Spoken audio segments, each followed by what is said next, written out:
You look at that river gently flowing by. You notice the leaves rustling with the wind. You hear the birds. You hear the tree frogs. In the distance, you hear a cow. You feel the grass. The mud gives a little bit on the riverbank. It's quiet. It's peaceful. And all of a sudden, it's a gear shift inside you. And it's like taking a deep breath and going, oh yeah, I forgot about this. Our technologies are often bigger than they can.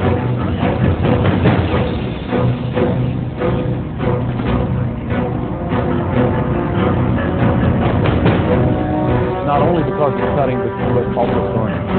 Almost 30% of all the CO2 that goes up into the atmosphere comes from forests burning. This is a time lapse of the Earth at night over a 6-month period, showing the light of the cities in white and the burning forests and brush fires. The yellow area is gas, Siberia. The scientific and technological revolution is a great blessing in that it has given us tremendous benefits in areas like medicine and communications.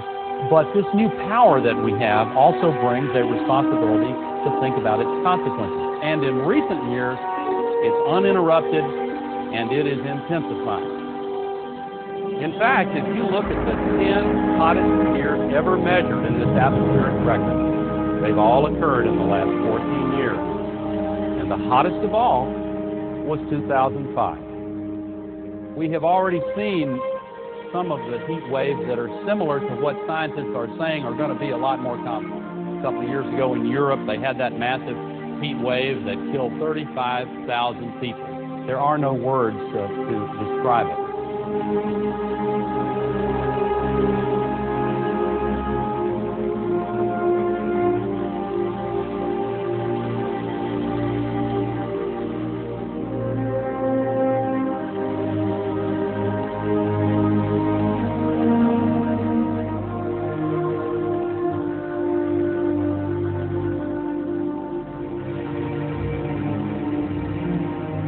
The point of this is, all this time, you can see what I have seen all these years. It just keeps going up. It is relentless. And now we're beginning to see the impact in the real world. This is Mount Kilimanjaro more than 30 years ago and more recently. And a friend of mine just came back from Kilimanjaro with a picture he took a couple months ago. Another friend, Lonnie Thompson, studies glaciers. Here's Lonnie with a last sliver of one of the once mighty glaciers. Within the decade, there will be no more snows of Kilimanjaro.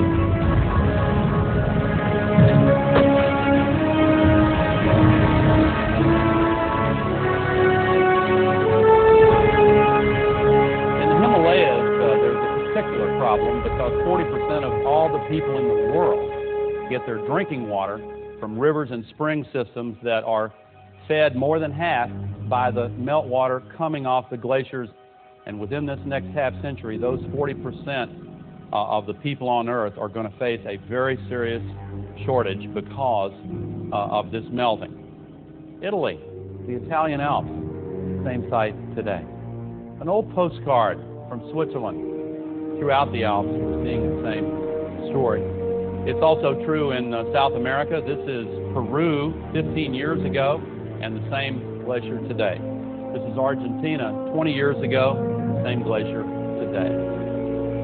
75 years ago in Patagonia, on the tip of South America, this vast expanse of ice is now gone. There is a message in this. It is worldwide. The ice has stories to tell us. It's very complicated, but there is one relationship that is far more powerful than all the others, and it is this. When there is more carbon dioxide, the temperature gets warmer because it traps more heat from the sun inside. Global warming, paradoxically, causes not only more flooding, but also more drought. This neighboring province, right next door, had a severe drought at the same time these areas were flooded. In 1992, they measured this amount of melting in Greenland. 10 years later, this is what happened. And here's the melting from 2005. Tony Blair, scientific advisor, has said that because of what's happening in Greenland right now, the map of the world will have to be redrawn.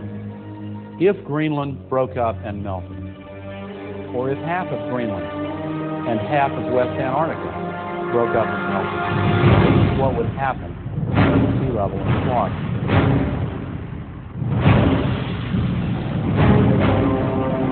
What would happen in San Francisco Bay? A lot of people live in Netherlands, one of the low countries. Absolutely devastating. The area around Beijing that's home to tens of millions of people. Even worse, in the area around Shanghai, there are 40 million people.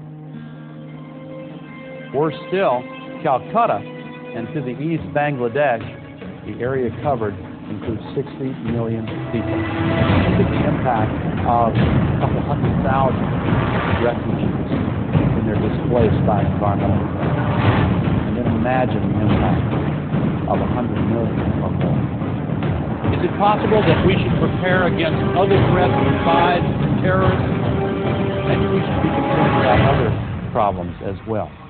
We ought to care a lot because it has planetary effects.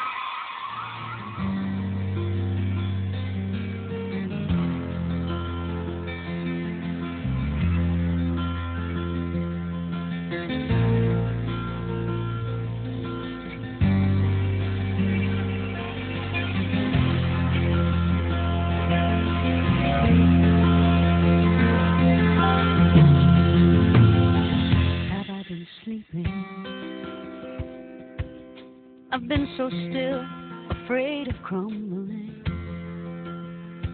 Have I been careless, dismissing all the distant rumblings? Take me where I am supposed to be, to comprehend the things that I can't see. 'Cause I need to move, I need to wake up, I need to change, I need to shake up, I need to speak out. Something's got to break up.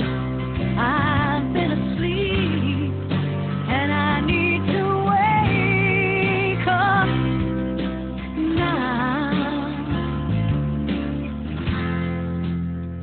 And as a child, I danced like it was 1999. My dreams were wild. The promise of this new world would be mine. Now I am throwing off the carelessness of you to listen to an inconvenient